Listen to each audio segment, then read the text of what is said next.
Hey, everybody. Really, this is going to be a fun episode for us. I surprised our guest today. Last night with a text, I had like this great thought. It was a fire drill, and it was like, 10 o'clock at night? 11 o'clock? Something like that. I was like, hey, you're going to be on the podcast tomorrow because I have a great idea, something I want to talk about. So, well, don't hype it up too much, Ben. Now you got expectations. But I actually was really excited. This was like one of those moments where, yes, for some of the agents and people who know me well enough, I like my time to relax and like have good thought is sitting at the hot tub at night, like before I go in and go to bed. So this was like a hot tub, not a hot tub time machine, but a hot tub.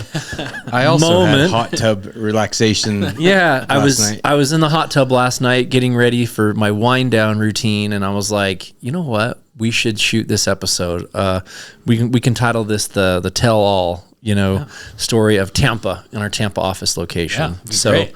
It's also very apropos and timely because last night, our Tampa was getting wrecked by Hurricane Milton. Yes. So we have with us the one, the only Ben Wilner. He is our, what do we say your title is now, Ben? Like site director. He's our site director of ops. Yeah. So he runs our other side of the country, HQ in Tampa. A lot of people, the reason why Dan wanted to do this is we haven't really talked about our Tampa location very often.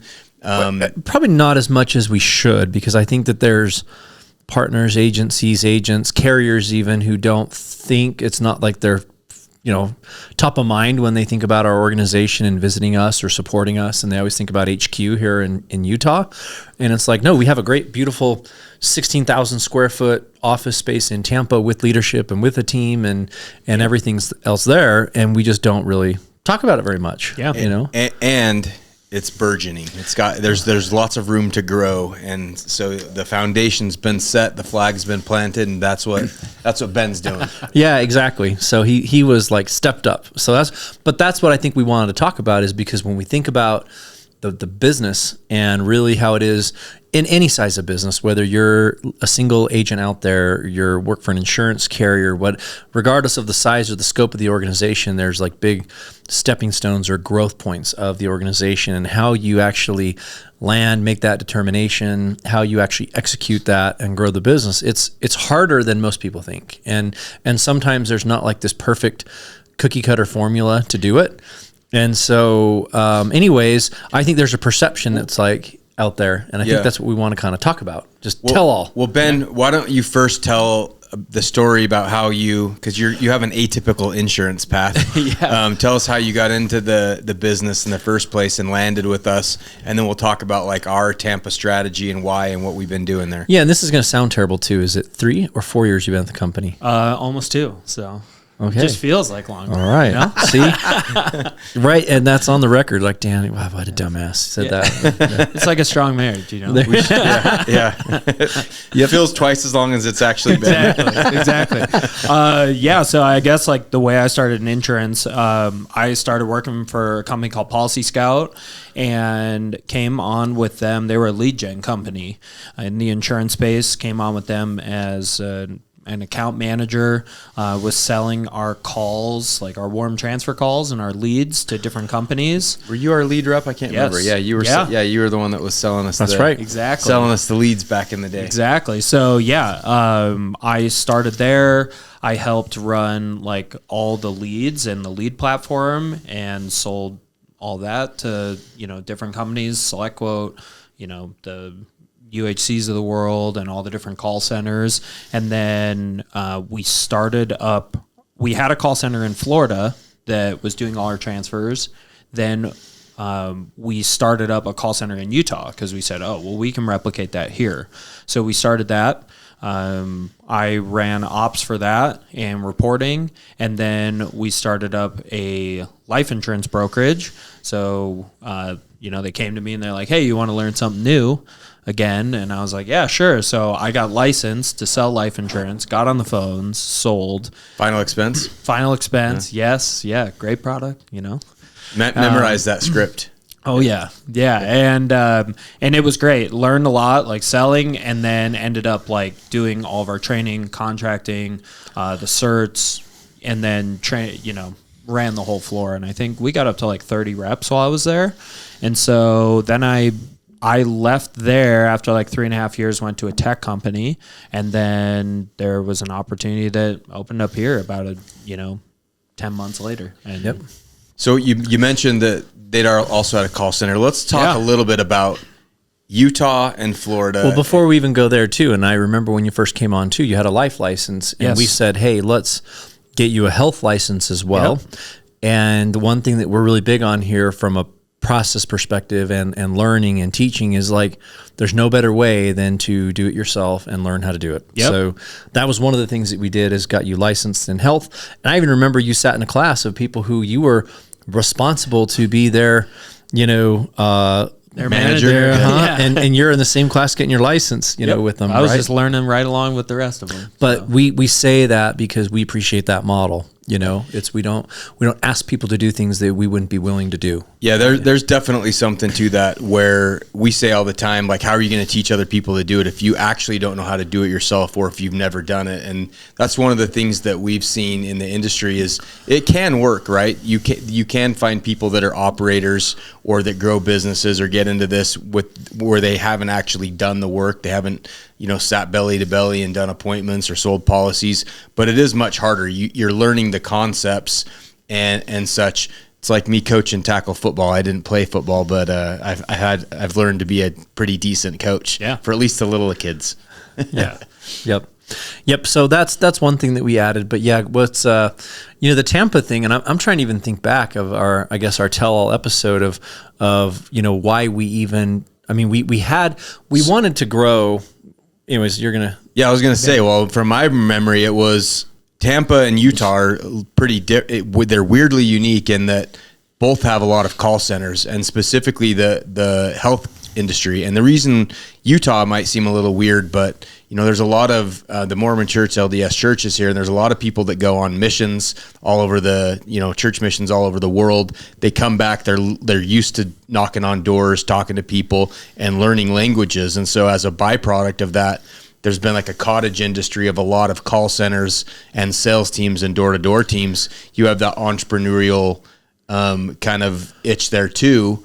And and I would think that there's also something to, the Mormon subculture, too, of like hard work and like integrity. And look, I'm not saying this as like a broad stroke that it's like everybody, but I think as a generality, most of them are like roll up their sleeves, very hardworking and industrious people. Beehive, industrious. And there is that culture of it here in Utah. And so I think that's why it attracts a lot of these businesses, right? Yeah. And so it just turned out that, as far as like health insurance call centers, GoHealth had their second largest facility, or actually their largest facility here. eHealth, eTelequote, SelectQuote, Tower Watson, Willis Towers Watson, Connection Point. Basically, everybody had one of their main facilities or their facility here, and that's been an interesting backdrop of agent boost and our growth. And then the other big insurance and health insurance areas and call center has been Tampa. Right. So we always had this like natural affinity there. And then also like Humana and WellCare, at least back when the Tampa Mafia days of Humana. Is it PC to say that? I think Humana people? Yeah, I call it the Madison Mafia now. Yeah, now it's the Madison Mafia. People are okay acknowledging that. But old Tampa Mafia and WellCare's there, and you have like a lot of call centers based out of there, and financial industries. South Florida is generally known for like fast money and call centers, and it's where a lot of the ACA call centers have been, and Medicare. But we wanted to grow somewhere else and to like plant a flag and grow in another market too, and have a better presence. And sometimes, East Coast, West Coast, we wanted to be able to have that for a lot of reasons, for time zone and being able to accommodate more. We also wanted more bilingual, like Spanish speakers. And there's a big population there, obviously in Tampa. We were looking at Houston and other parts of Texas and other areas. But then we also had to start looking at, there's a certain type of facility that's kind of ideal for a call center, and not every metro has a great, I guess I would say zone or area for call centers. Tampa obviously did. So where people can commute in and go work in office. That was important to us. And cost of living, right? I can't spin up a call center in Seattle. Just cost of living is just incredibly too high. California, same thing. I don't care. Sorry, California people. You're way too expensive and your taxes suck. Like all these reasons where like you have to really approach it from a business perspective and say, where does it make sense? And so it was like, okay, and how do we access it, and what are, flights and travel and everything from leadership to get there. So you had to really go through like a decision-making tree of all these different components of like, where could we feasibly have another location? Well, and also where would we enjoy it, right? Like where would we enjoy doing business there? There were synergies with carrier reps and big insurance partners like WellCare down there. But then we also had one of our big 1099 team leads, Riley, whose wife she basically gave him an ultimatum. Shout out to you, Kate, if you ever hear this. I'm not going to live in a winter ever again, at least not in the near future. I'm not. So if you want to be with me. Yeah. The Utah winters did her in, and she was like, I'm going somewhere, and it was going to be South Florida. And so there was like some synergies there where Riley basically made the decision to move to Tampa regardless of what we did.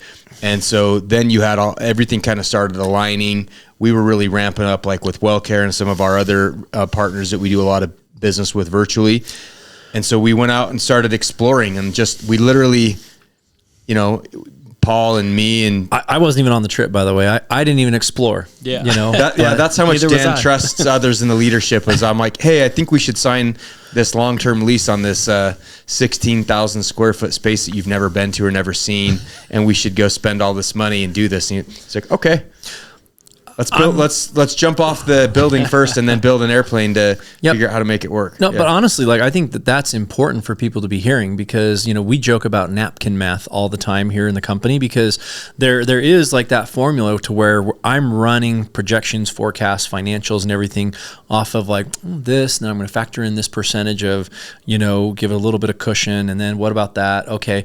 And then, of course, I'll go to my financial controller and then like validate what I already think. But I will tell you, I'm pretty close, usually within like a 10% margin, usually. Well, we haven't always had a controller. So a lot of times it was just straight napkin. Yeah, you just know. But you know, when you know the business, like and so like grit and gut and instinct. Yeah. And so like we were just talking like our approach on a lot of things of it's just like there's no choice to not succeed. That's a non-option. It's burn the boats. Like it's going to happen, and we're going to make it work no matter what. And so I think that was when we started looking at like Tampa, we went through that whole decision-making tree of like, can we access and travel there? Yes. What is it like to travel there? It's usually pretty awesome. Not this week with hurricanes, but I mean, usually it's pretty tough. It's pretty awesome. The last 2 weeks have been tough. The last 2 weeks are tough. It's usually pretty awesome to be in Tampa. It's a great area. And also like cost of living and the housing market, and us thinking about like, okay, if we employ people, it's a tax-friendly state. It's like state. All those elements are really good for us to get labor and have those people commute into the office, and like there's their quality of life, and actually cost of living is close to here in Utah. And so anyways, so those are all things that we considered, and then it was like, again, well, can we even find an ideal space? And to your point, you went out there with Paul and a few other people on our team, and it was like Rich. Yeah. So Rich, oh my gosh. Rich Post has been on the podcast before. Funny story about Tampa. So we're there the first day. We were exploring the area. We went down to Sarasota, which shout out Sarasota Strong. I'm sure that'll be a trending Tampa hashtag. Strong, right? Tampa Strong. I'm sorry for you guys that just got the brunt of the storm, but we went down the Sarasota area and we're exploring down there too, looking for locations. And on the drive back, Rich was on the phone with his wife, like, "Hey, sell the house. Look for. We're moving down here. Throw it in a pod. Yeah. Get that shit in a truck. We're moving." This is 10 hours later. He's upending his whole life to, move down here because he liked Tampa so much. Well, he was eyeballing the golf courses. Yeah, he was doing this research on the school system and all that stuff. And so he was all in, like he was, and then he didn't end up being the one moved down there. But hey, how often though do people from other parts of the country go visit there and not do the exact same exercise, right? Exactly. Like it's pretty common. Most people are like, "Oh, this is." Ben's begrudgingly learned to love it. Right? Yeah, I love it. It's great. It's pretty awesome. So that was kind of how that all went down, and then we actually ended up signing a lease in the area called Bushwood, if you're familiar. So, hey, if anybody's out there, and any independent, we'll get into this too, but any independent agents, if you're looking for a home base, we'd love to be partners there. And it's funny because we're actually right by, I think it's the biggest house in Florida. Yeah. That super Patel mansion, house. the Patel house of the original founder of WellCare. Yes. And it's literally like a quarter mile street. Across the street from our office. Mm-hmm. You drive in there, you're like, what the hell is that palace? Yeah.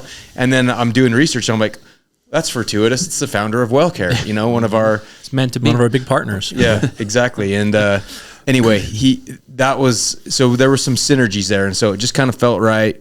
We were able to find a good space, and then it was, well, now who's going to run this joint? Well, it was a lot more for like on my end. It really sucked. It was like back and forth. Like, we had to get like our side, like commercial representation, executing like a commercial lease and agreement is usually not as much as like, hey, send it over to me and let me just sign it. It was a lot of back and forth for honestly a couple of months. And then it was, I skipped that part, like the editing of the movie. oh my gosh. Yeah. That sucks though. Yeah. That is a lot of my time, going through that stuff, talking to legal, like going through like insurance is a hard thing in Florida, and even getting insurance and meeting like all the criteria of it. You have to do all that kind of stuff. And then it's more about too, like, okay, furnishings, great. We got a desk. Then it was more about, okay, we got to figure out equipment. We got to figure out like technology. We got to figure out. We do our PEO, our insurance for nationwide. Yeah. Then it was like more, we're going to now employ people in another state. Like, how are we set up for that because of payroll and withholdings and,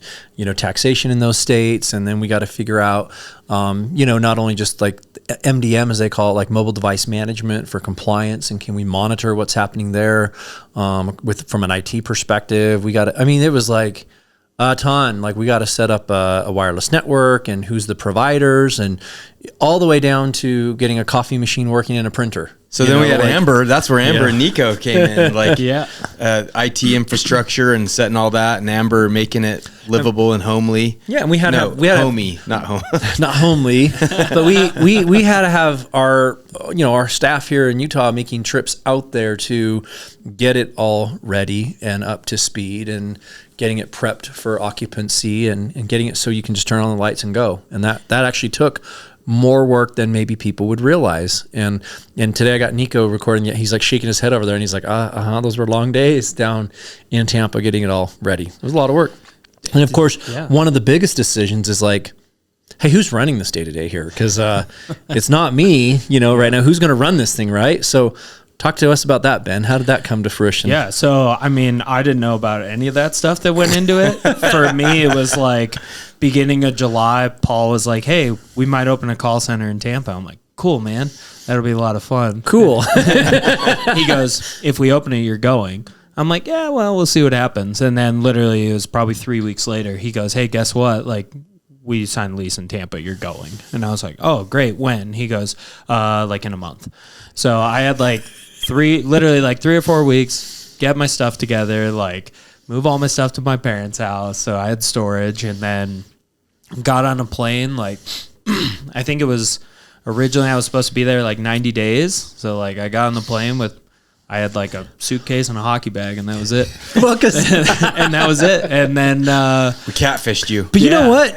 It's been a long time, and I think there over a year now. Most of your belongings are still here. Some Lululemon clothes and a hockey bag. Yeah, that's really all I got. So, yeah, my air fryer, my Ninja Creamy. That's about it. No, simple man. But I think the idea was that you were going to like establish it and get like it going. Build it and get it going, and then we were going to obviously hire staffing in Tampa, full time, like boots on the ground, to start running it and everything else. Yep. Right. That was the plan. Initially, right? Yeah, I went like I think it was beginning of October, because I went down beginning of August.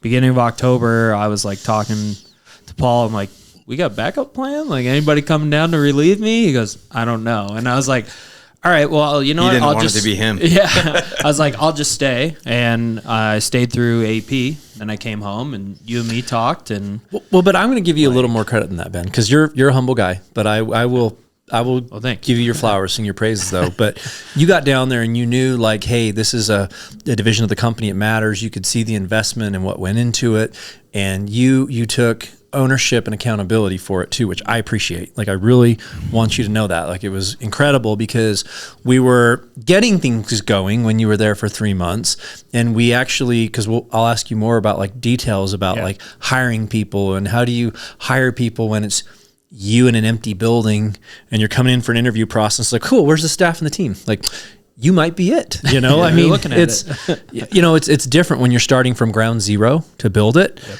And anyways, but you were in a great spot there. We're going into AEP. We weren't in a great spot. And you were like, you know what? I want to see this thing succeed. I don't want to see it fail. I'll stay here longer. I'll stay through AEP. I want to make sure it's as successful as possible. And if you hadn't done that, we wouldn't be in this position we are today. Yeah. You know? Yeah. I mean, it was, for me, like I saw it in my career as just a really great opportunity, and I took advantage of it. And, it's been great there. Like there's been tons of like ups and downs. And I think now like we've definitely laid the groundwork, and it's like, now it's fun. I think Paul also at the time was doing you a double favor. Yeah. He was trying to help you change some life circumstances too. Yeah. Yeah. And change for the better. A direction for the better. And so I think it was a double fold move, you know, like a personal and professional career development for you. And it was my first time like living away from like home pretty much. So I'd never been out of state really like for a long extended period of time. So yeah, I went out there and ran with it.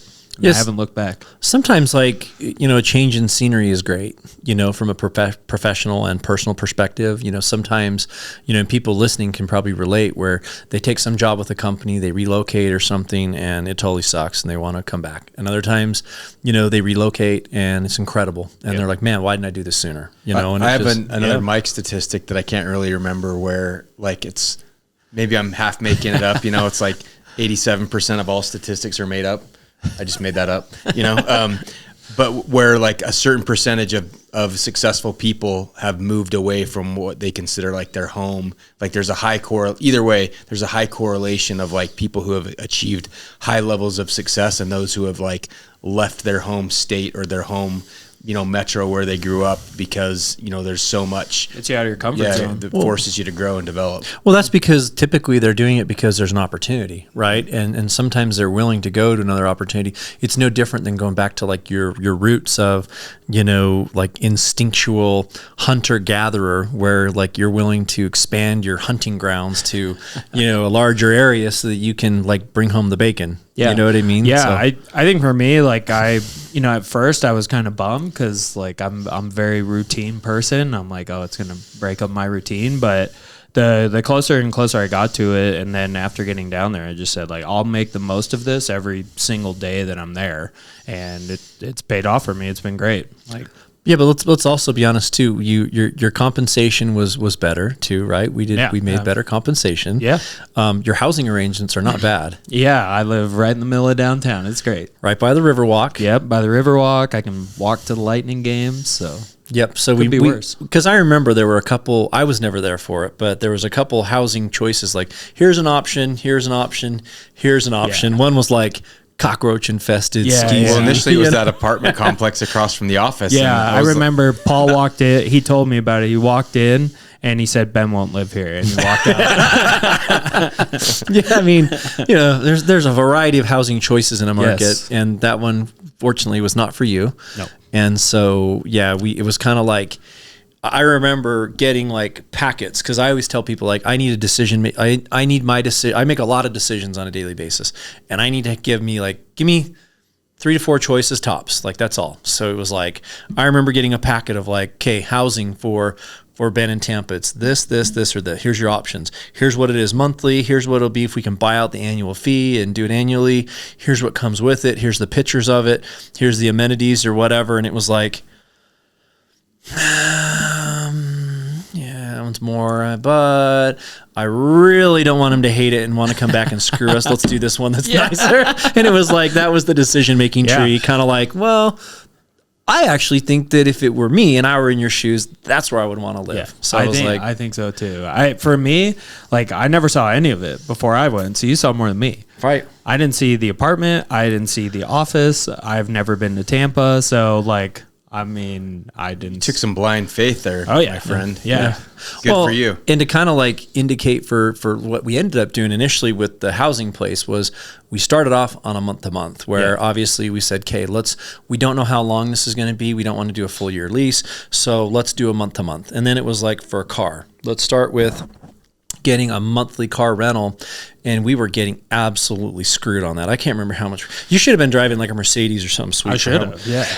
I can't remember how much were we paying for a monthly rental. It was a lot, and then I found something cheaper, and But just it saved again, us some money. But like everything, tough. when you first start off, and if you're not in a commitment or a long-term lease or agreement, you pay more, right? Sure. So and we knew that. So it's like, okay, we're going to start with this corporate housing on a monthly, and we're going to start with a car at this monthly.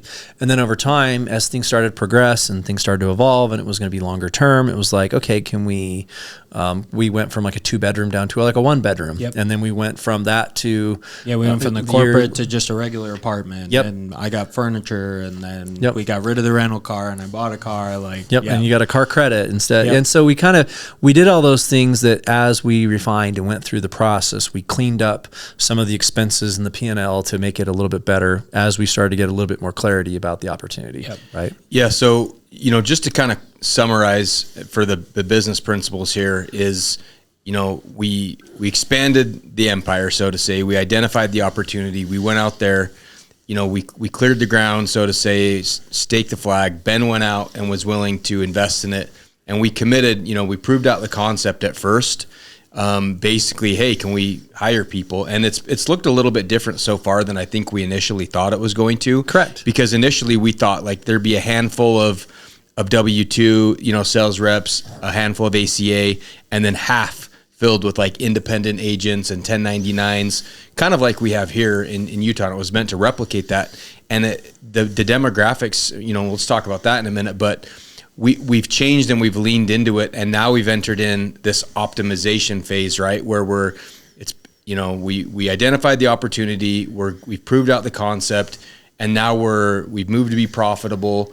And then it's like, now we can tweak it, now we can grow it, now we can expand it. And that's kind of a replicatable model for everybody. And the other thing to mention too is like, you start to have like a turn on your P&L too. And this is what I think is like, we should be talking about more in business and in business principles with agents and, people in our industry, are really applicable to any industry. But like, a lot of people won't take the risk because look, it's like, you're already running a successful business that's really profitable. Why would you do that? Like, you always have to be taking these risks, making these guesses. It doesn't ever stop. Like, if you want to continue growing your business, you can't stop taking the risks. And so what was on the line? Well, in the worst case scenario, we completely shit the bed. We completely spent all this money. I did a multi-year lease and it didn't work out. Maybe you hate it and you want to quit or something else. Who knows? Like there's a lot of scenarios. Sure. Worst case scenario, we could have been out like $1 million just on the lease expense, over a multi-year period, just dragging down our P&L. So was there things on? Yeah, there was a lot on the line, right? But at the same time, you take the risk. And so instead of looking at that as an expense, we look at that as an investment, right? And so, hey, that's just, that is an investment that we're putting in long-term to grow the company, not an expense. And you have all those months where you're looking at the outlay of capital and you don't start getting revenue in to offset that until you start bringing in staff, agents, people, and they're selling goods, and you're actually getting dollars of revenue to go back into the P&L. And so once the P&L actually starts to make money, then you're profitable those months, but you also have to factor in how many months do you have to run to recoup all those other months that you were in the red, while you were losing money.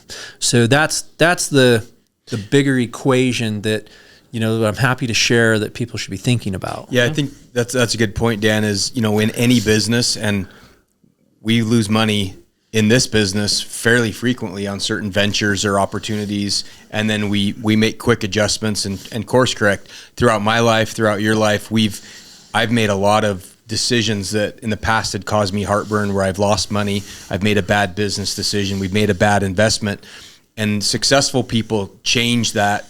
And they look at it as an investment in their education or an investment in their experience, and they let those things go. I just had this conversation with one of our agents who'd made a bad investment deal in something, and I was like, I don't even think about all the dumb stuff that I've done to lost a lot of money. You just look at it as a investment into what didn't work and learn from that, and almost like an education, like you're paying to go to college, and sometimes those lessons are expensive, right? And those opportunities are expensive, but the same things apply at any level of business, whether you're a small agent, a solopreneur, or you're a massive, Fortune 500 company. Those same concepts apply, and you've got to be willing to take risk, and when it doesn't work out, you got to be able to course correct quickly and move towards profitability. I mean, you gotta bet big to win big. Right. And I mean, I thought going down there, like, as long as we got a good team in place, like, I mean, as far as W-2s, at least, like, W-2s here do pretty well. Like, we should be able to establish a good team there and build it up and be fine. So, I mean, I looked at it I didn't really think about, like, that's what we thought. Hey, what's the worst case scenario that I thought we had a great team. We had a team unit of one. Yep. We had a great team there. Yeah. So to be fair though, and let's shout out Casey, because we Casey's hired Casey, was I think our first hire there. First hire. And she's basically, she wears multiple hats down there, but she runs our facility down there, and she's been an incredible find. Yes. Done an amazing job. I'm happy to even talk about that. Like, when we get candidates in the interview process, like, I'm not the person screening and doing interviews. Typically, there's certain roles in the company that I'll be like the final interviewer or final say if they report to me or other things. But typically it's somebody else. It's the hiring manager. So I remember getting these resumes for different people, and it's like, well, there's this person, or this person. I'm like, tell me about them. Tell me about this. Like, and we're going through, and I'm just like, look, she seems like she would be really reliable, very dependable, very responsible. Like, that's what we want. Like, somebody there that's going to be a rock for us. Yep. Like, that's what I need. She was one of the final 3 candidates, and we ended up going with one of the runner up later for some other position, and it turned out exactly what I said. Exactly what we thought. Why we didn't hire her in the first place, of what was the drawbacks, ended up playing out exactly like we thought. So we made a really good hire in Casey, and she's been great, growing professionally as well. Yeah, and happy to have her. Casey's been awesome. Like, I mean, she's our office manager down there, our community manager, whatever you want to call it. So she's taking care of all the reps. She, will put together desks. She makes sure everybody's got pens and paper. She takes care of, the kitchen. Like, we have snacks for everyone. Like, not only does she do all that, but now she's grown into a role where she's on the marketing team. Right. She's helping out with the podcast, like social media, graphic design. Like, Casey's amazing, and like, me and her have become really close, and she's a great friend. I think sometimes a lot of the reps are, going to her with stuff that they don't want to come to me about. So can you go advocate for me about she's this? She's kind of like mama in there in the office, and it's great. So. Well, and that's good to know, like, honestly, like, talking about what we hired her for initially and what we needed and where she's progressed, and even said, hey, well, let's talk about your background and your skill set and, kind of your area of practice and what you want to grow into. And we've tried to make way for that for people who are doing well and that we really trust, and we want those people to develop those skills and be able to get other positions and grow. And she's done amazing. Yep. So let's talk a little bit about, on the business. Before that, let's talk about, like, how was it like hiring and screening people, like, day one when you were like, hey, we need to hire people. Normally, like, here in Salt Lake, we have like HR, like a hiring manager. You have all these different people. There's a lot more resources.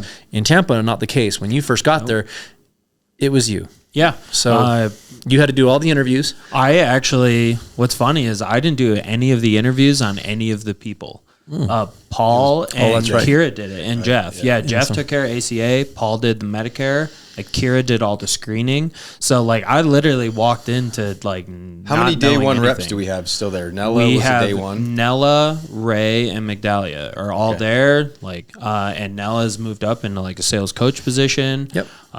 Migdalia was able to, like, buy herself a house. Like, dude, it's been congrats. It's been great. I think it's awesome. Congrats. So it was nice. Like, we did our 1 year was in August. We, got him some plaques. Like, it's been great. It's nice to have, like, those solid, like, foundational people there that have been there since the beginning. And like, help instill the culture that we wanted into all the new people who come in. Yeah, and we also had, we did have Riley down there as well on the independents. So Riley Garner, he moved to Brandon, and I think he should have waited to figure out where we were going to put the office before he actually bought his house. But, I think his commute ended up being a little bit longer than I think he's like 45 minutes or something like that. Than he thought, but hey, live and learn, right? It works out okay. And so we were recruiting a lot of independents, and we have some Florida agents there too. And so we really thought that would be a big beacon and a hub. And we have a good little core of independents there too. but the initial thought was diversification, like we have across our whole company in here, right, which would be W-2s, 1099 LOAs, like more of captives, an ACA sales team, and a bunch of independents, right? Yep. And we're kind of like tweaking and adjusting to that. The ACA team, with all the evolution of how chaotic that's been, we had a thriving, doing well ACA team there, but just with a lot of the changes of the economics and the things on the ACA team, we've kind of sunset that and moved more into the Medicare. But we always bring those back when the stars align correctly and the fundamentals and the principles are there right now. Yeah, that always comes back. And so that's the nice thing, is being able to pivot and adjust. But we have found that the market is different than we anticipated. To Mike's point, we went in thinking we would fill half of it with independent agents and the other half with captives and W-2s. Right. And actually we found that it's a really strong market for that. And again, culturally, the one thing that I would say that we haven't talked about is I think that there's a very palpable difference in culture and people in those two, I guess you'd call it labor markets or metro areas. Like here in Salt Lake, we've talked about like it being this industrious area. There's an undertone and a big heavily influence of like religion and the Mormon church and, those elements at play, but you got a lot of tech companies here. Very strong economically. Yeah. There's like no unemployment rate. It's like we're in Silicon Slopes area where it's like, the Silicon Valley Junior. People can get jobs anywhere here. And that's one of the things that we always think it's a shame, because what we're building here is a phenomenal opportunity. And we just don't think that people recognize it or appreciate it as much, because there's a lot of opportunity here in Utah in general in this marketplace. And so we just feel like more than anything, sometimes people are not working as hard or achieving as much as we would like them to. And I really do think that it's a shame, because there's so much more out there for people. But that's what we've sensed here in Utah, and sometimes people don't value it. I've sensed a lot in Tampa, just in like more entitled, like a little bit more of entitlement, if we're just labeling it, Yeah, for sure.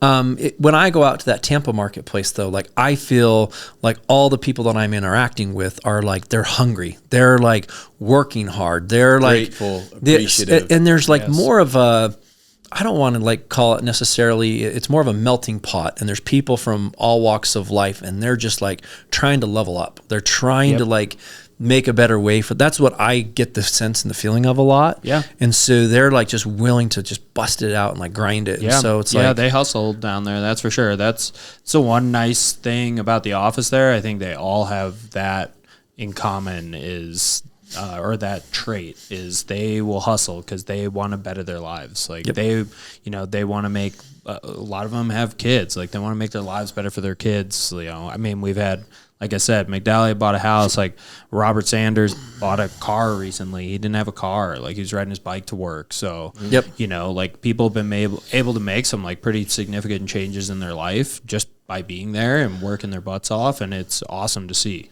Right. Yeah. And so we like mentioning those shout outs and those call outs. Those are the things that feel great. And those people are just so willing to work. And we don't have that feeling of like entitlement like there. Like I've never sensed it. Like when I went there. It's interesting, when I went to the first rollout with the team and there was 20 or 30 in the room, and I said, how many of you were born and raised in like the Tampa metro area, and it was like Casey and one other person out of 30, and it's like here in Utah, there's a lot of transplants. There's people go to where there's opportunity, and we talked about, Tampa's obviously a good lifestyle outside of hurricane season.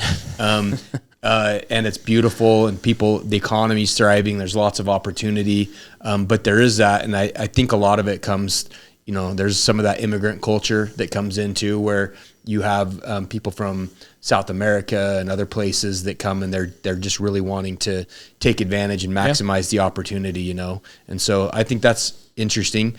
Conversely, on the independent agent side of things, we've been extraordinarily, I would just say, disappointed in like the average Florida agent.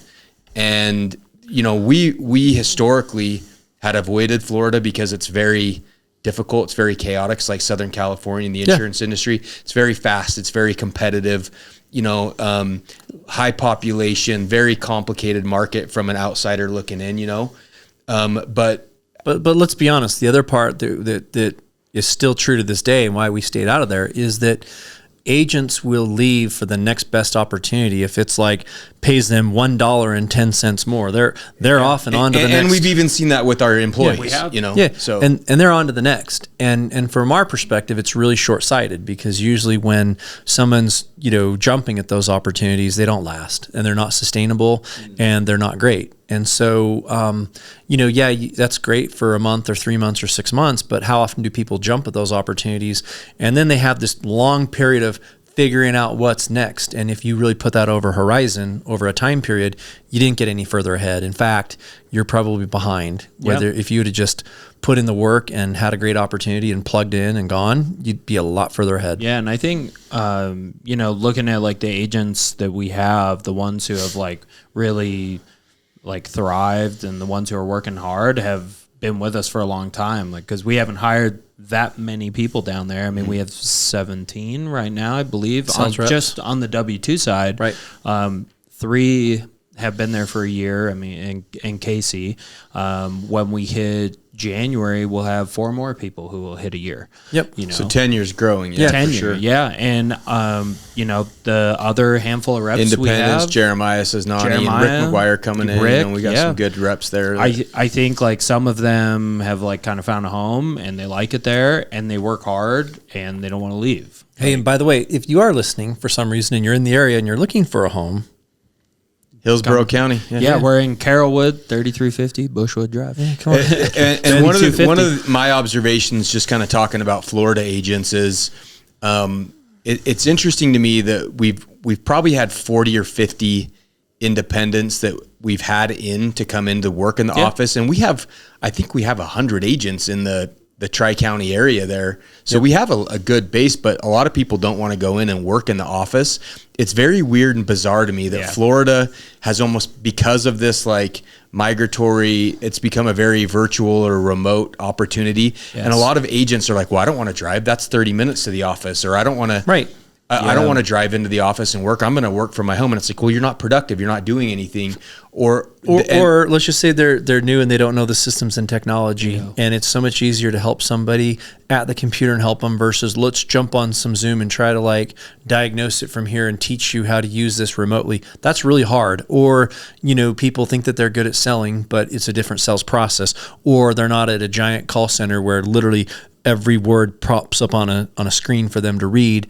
And being in like a culture with your teammates and listening to them overcome objections and learning from them is a completely different experience from being home and remote on an island. Yeah, and we've done a lot of recruiting events that we've knocked it out of the park with in other areas of the country. This summer even, we dumped a ton of cash into wooing agents and coming into these opportunities all over that, Tri-County area. And the average independent agent is very like, you got to kind of chase me and pursue me, and it's really weird because how much cash are you going to get? And you're just like, no, we don't play those games. Because in Florida, it's like the agents are either very county focused, like there's enough population in my my multi-county area here, and I only stay there, or I'm a virtual. But this idea of coming in and working in the office for a lot of them seems to be like a death sentence, and it's like.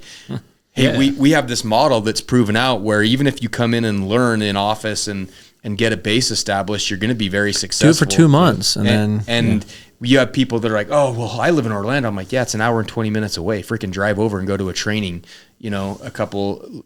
And maybe we just have a different perspective because here out West, you basically expect, when Dan and I were coming up in the industry, our territory was the entire freaking state. Like if I had 5 appointments in Logan 2 hours away, I was booking my day and going on Friday, I'm waking up early and I'm driving my butt to that portion of the state and I'm going to go be effective up there. And I talked to Texas agents. They have 5 hours of windshield time. Yeah. In Texas. I just think in Florida, there's just so many different shiny objects always being dangled in front of agents there. Like opportunities, they suffer from like that, the cat chasing the laser syndrome. There's, now that I've been doing like all the recruiting down there and the interviewing, and I go through all the resumes. There's so many different companies down there, call centers, 1099 reps. I mean, Hillsborough County alone has like over 30,000 registered health insurance agents. Right. So there's people there, and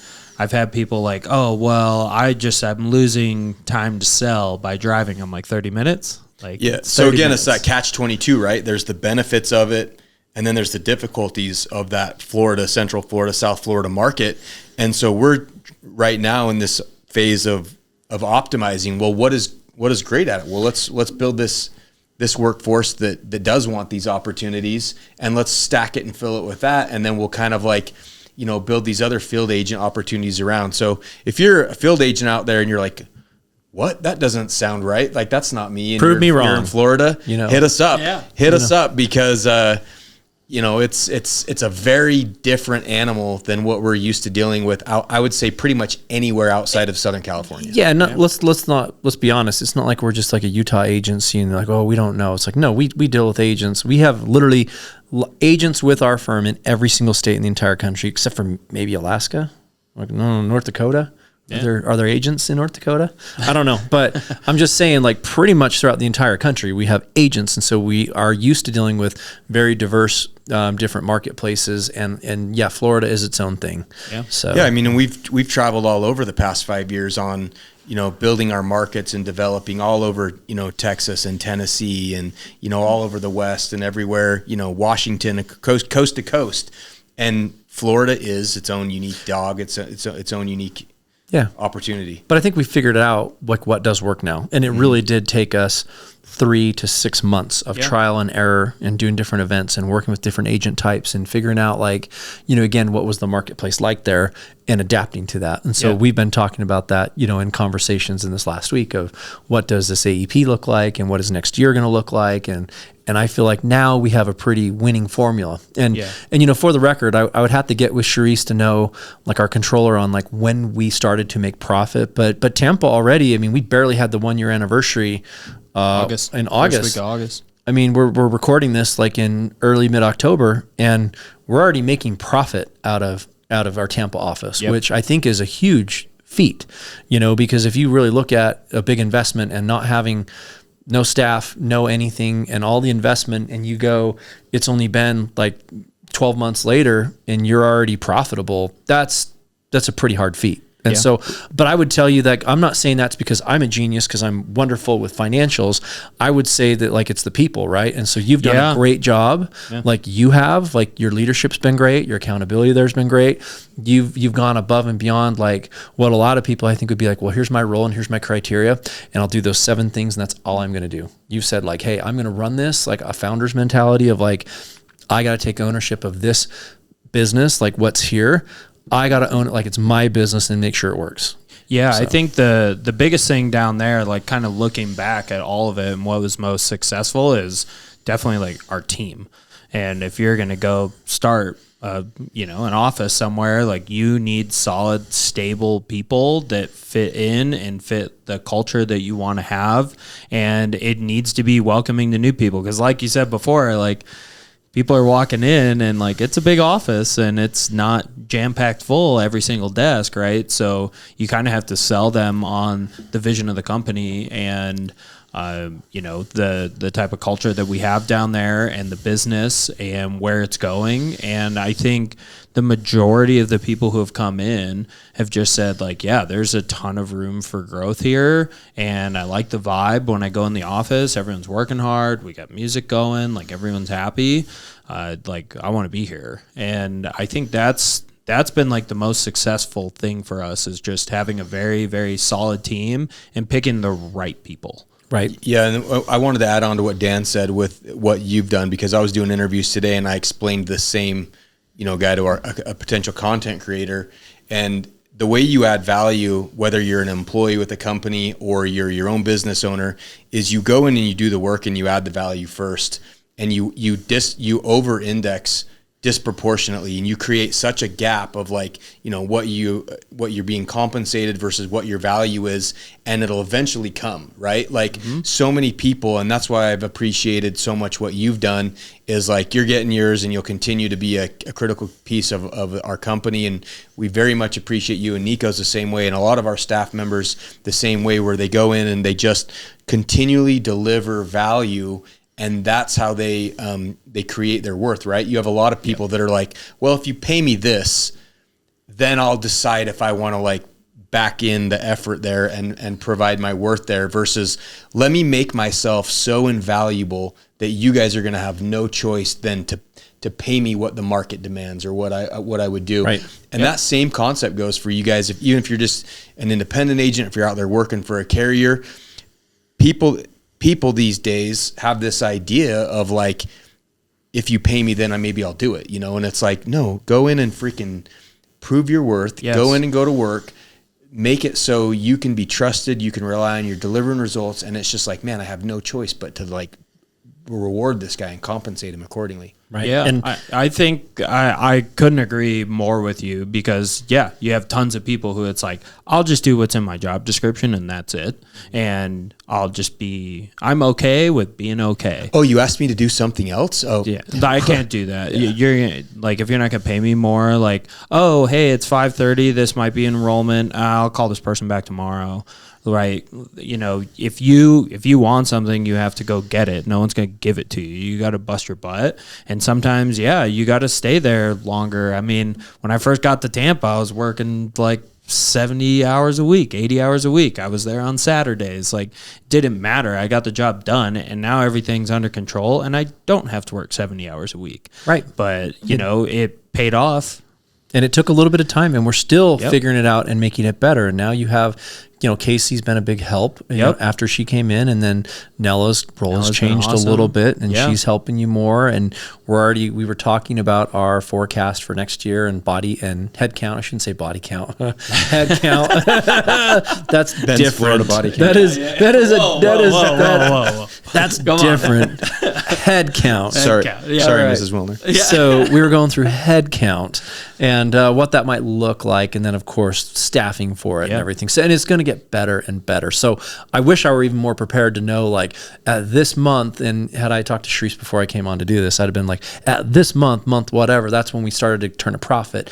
And at this month, here's the break point where we're actually have paid back the initial investment, and we're actually cash positive, and everything. But that should be coming up like really, really soon. And of course for us, then it's like more heads, more people, more. And we have like a goal as a company to fill up, like, we're actually getting fairly full here in our HQ here in Salt Lake. We got 25,000 square feet here in offices, and we're getting, I wouldn't say cramped or cozy yet, but we're getting fairly full. And then Tampa, I envision we're going to get really cozy. And then of course, work hard, you're going to be talking about, either are we expanding into a larger space, or are we opening up into another market? Because there's also something to be said about Fargo, North Dakota. How does that sound for you? It sounds a little chilly. I'll stick with the Hurricanes. I don't blame you. So, but that'll be probably the discussion. Like, I imagine this time next year we're going to be talking about, like, okay, how full are we getting in our locations, and like, are we looking at a third location, or are we going to look at a lease or another property and expand a little bit more? We were talking with a guy today, and I've always described it in a company and a business as builders and maintainers, right? And he called it what do you call them? Bucket builders and carriers. There's bucket building carriers. Buckets, because if you build more buckets, you carry more water. Or you're carrying water, right? And everybody in a company is doing one of those things. And if you're like, I don't know which one of those things I'm doing in my company or in my business, you're probably not very valuable to that organization, right? And so I think that, like Dan's saying, we're going to continue to optimize, continue to fill it out, where there's so much scarcity and so many people in this industry right now that don't have a strategy. They're just kind of hanging by. We're kind of the opposite, and we see, just a lot of growth indicators and a lot of opportunity in the future, because we have a solution to a lot. What I ultimately wanted to say was, you as an agent, if you're looking out there, you need to be in the right opportunity for what you're doing. And that's what we've done a good job at. I feel like at Agent Boost is sometimes that opportunity needs to be a stable W-2 job, right? Everybody wants to be an independent agent and make residual income, but that's very hard for most people to build to these days with the way that the industry is set up. But if you learn the trade, you learn the industry, you're progressing that way. Right. And you just need to be in an ecosystem or an opportunity that allows you to continue to grow in your career. Yeah, but at the same time that you're talking about that, we have W-2 agents who are making 120, 150 grand a year with benefits and with paid time off and X and Y and Z, and they're really happy. And you might have an agent who is struggling to pay bills and keep the lights on, making 30 grand a year as an independent agent, being like, what an idiot over there being an employee. And you're like, they seem to be doing really well for themselves and they're happy. So it's just, that's always something from a perspective. People forget Dan was an ISR for United Healthcare, an independent sales representative, literally 6 months. Shout out to United Healthcare. Yeah, I did my time as a W-2 Comcast employee for freaking 10 years. Yeah, and I was an ICA too. Like that was the right opportunity for me. The ISR was a good thing for 6 months. It was for 6 months, but it was worth it. I took a huge pay cut. It was worth it. Being an ICA for United Healthcare and being captive to United Health, that was the right opportunity for me at the moment. I didn't decide to be an independent agent for a number of years. You know what I mean? It was the right thing for me at the time. Yeah. So, anyways. Yeah, it reminds me of the quote, people overestimate what they can do in a year and underestimate what they can do in 10. That's one of my favorite, visionary quotes for your life, is like, I'm always on a year-to-year basis, like how much can we do this? But, we look back at Agent Boost over 5 years ago and where we were at, one step above the sandwich shop, basically, with just Nico and three other people. And now we're one of these days, maybe I'll put together like a montage with like a timeline of like, in this year, here's where, here's how it started, here's how it started, here's how it is, or whatever. Do like a timeline of that. I think it'd be surprising to a lot of people to kind of see that visually and how we've progressed over the years. But it's the same with agents and their careers, like I recruit new agents and I go, if in 3 years I said you could make 60 to 80,000 your first year, 120 to 150,000 your second year, and then years 3 and beyond, you're going to make over $200,000 to $300,000 a year. I'm going to give you that job. Would you take that position? They'd be like, "Oh hell yeah, I'll do that." But people don't view it the same as an agent, right? They go, "Well, I'm not gonna make it a couple months without making some money. I can't make that work." But if you just follow the path, and we had an industry friend who just said that same theory. The 3-year mark as an independent agent. In the progression is, kind of the average benchmark for financial freedom in this industry. If you keep just going and pounding and being successful, but if you don't have a plan or a way that you're in the industry or a partner that you're with, and you just keep churning and doing the same thing over and over again, you're never going to progress. Yeah. So before we wrap and finalize and seal up this episode, any last thoughts, comments on Tampa, Ben? No, I just hope everybody's doing okay out there. Tampa's strong. I know, right? We already heard all our people are safe. We know that. Yeah, all our people are good. We've checked on all of our employees. You've been in contact with all of them, so they have cell phone coverage. But a lot of people are without power. Yeah. So we're not operating right now because even people are like, "Well, can't your people work from home?" Not without power. Yep. So. But they got food. They're good. We're going to be getting them back in. I think our offices are going to have power hopefully by next week. Yeah. We're hoping. So, again, fingers crossed. We're going to be back to business as usual next week. And for carriers listening, I want a 5 to 10% buffer on my sales commitments. Just FYI. No, we're going to take a little break this week. There was we'll do like everybody else, when it was the COVID days. Yeah. Why are you short on your numbers? Oh, hurricane. Dude. It's been a little rough for us, but honestly, we're just really happy that all the people are safe and that they're good. We're in contact with all of them. Could have been worse. And we'll be back to normal. I guess my one last thing in ending that I would just say is I really did want to just talk about this in a pretty informal way about how we landed and the process we went through and why we did the other location there in Tampa. And look, it's not always perfect and it's not always pretty, but to everybody listening, you're going to have those opportunities in your career and in your business. There's going to be that opportunity to invest into a brick and mortar location, to invest into hiring that employee, to invest into spending that money on that marketing campaign, like whatever that benchmark or that growth thing is in your business. Like, you know, like you spend all the time, like investigate it, like vet it out, do it, but pull the trigger. If you don't take the risk, you're not going anywhere. Your business is going to stay stagnant. We all do it. Look, I'm not just like lucky. I hit home runs sometimes. I strike out sometimes. Like, you just got to take the risks and you got to do it. That sparked one more thing, you know, for me is like, whether you're looking for a job in this industry or an agent, like, and this applies to anybody out there, you know, carriers or independent agents or FMOs that you're listening, who you work with matters, right? And it matters because hopefully you're working with somebody, a leader like Ben, or maybe me and Dan, if anybody, you know, values what we offer. But who your leadership and who you're surrounded with, no matter what opportunity you're in, does matter, because you can learn from those people. And if you're in a position where you have no career growth, you have stagnation, there's not leadership around you that you can learn anything from, you're probably in the wrong opportunity.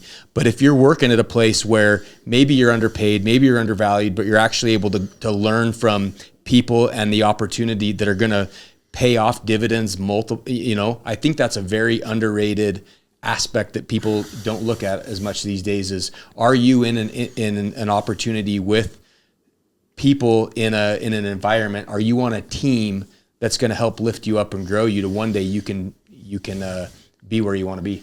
Yep. Yeah. All right. Well, cool. I had fun on this one, so hopefully y'all enjoy it. We'll catch you back here next week. Hit up our hurricane man, Ben. If come see me in Tampa. If you need a job or you're an agent. You want to go to a Lightnings game? Yeah. Or if you're single female. Yeah, Ben has some money in the budget to entertain, so hit him up. Yeah. All right. Shout out, Ben. Yeah. Thanks, guys.